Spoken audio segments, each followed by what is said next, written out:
Yang terakhir, dia bangkit urang akhirat oleh Allah Ta'ala uyun. Ulai uyun. Aki buat dia. Maki ban mana ku? Jak ngoleh. Ngoleh aja. Jak ulai uyun. Aki buat dia. Tahu tanya. Orang yang punya jak ulai uyun bagi buat dia impin. Tapi urang akhirat nak yang jak. Tahu. Urang pajak riba. Timbal pinjam. Cok sekian bayar lebih. Hana butuh cara. Rentenir. Sokok menyokok. Pajak riba ini hidupnya. Urau akhirat. Membalik ulai. Uyu. Aki. Waduh. Lebih Allah. Nyanban. Bek ni apa tu pajak riba. Nyata hanjir mak dua. Atah hana betul ya. Bergantian daripada. Anak payah baju ni atah harum.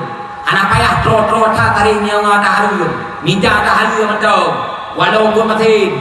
Walau budak. Walau baju bunga ni. Yang penting harum. Kepuat ya baju. Apui neraka. Pemimpin menanci.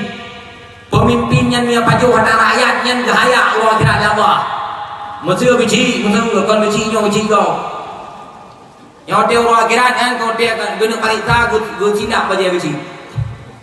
Gepeh apa? Yang pun mau pom tak kau sabar nyong. Nyong kon biji ni yang biji kau. Lagi bukan nak kon biji kon rakyat biji nyong rakyat kau rakyat alien di planet Jupiter. Awak ayat tu.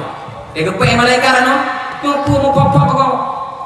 Yang semen mulasa ya Allah. Oh semen mulasa. Mudua dadan. Mudua. Ai tayo kana lagi yan. Iwalawo semen. Sabok semen. 2 boh grek anaw. Lawo sabok semen. 5 boh grek anaw. Awat dia tanya mulasa hal itu bukan. Kon tabula patah. Tapru patah. Pelano Tuhan. Lele malaikat. Umah kerap bersih aku putrayo. Yani Allah dia malaikat seng pun. Seng rumah 2 fa malaikat. Oh, seng rumah 2 fa. Rumah hijau jamun padumbah fa. 2 truk masyarakat padumbah. Taboh fa. Taboh tu hoka. Aku juga ujaran lo malaikat. Bere.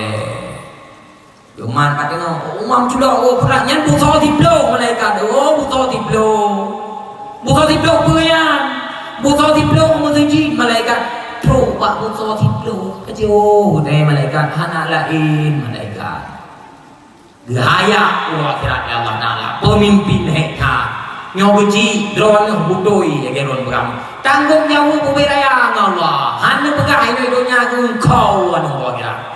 Tetapi dia kalian pegang ini dunia, anak dia urusan lawan, masalah ibadah, kon urusan lawan. Nabi ya, kepegang dah apa? Tahu kan? Paman juga. Hai ibadah sih, Abu Jahal, kepegang. Abu Talib. Tanya memang berkeinginan tak pegang, masalah ibadah kon urusan lain. Nyo malam nyo lu menanti, pegang aju, masalah ibadah orang gede. Nah orang yang muai, aku muai gede. Yang mana begitu? Maka wabak sallam menang. Urang pajak riba, urang akhirat ngebangkit ya Allah Taala. Ulai yang membalik uyuk, aki membalik wadah.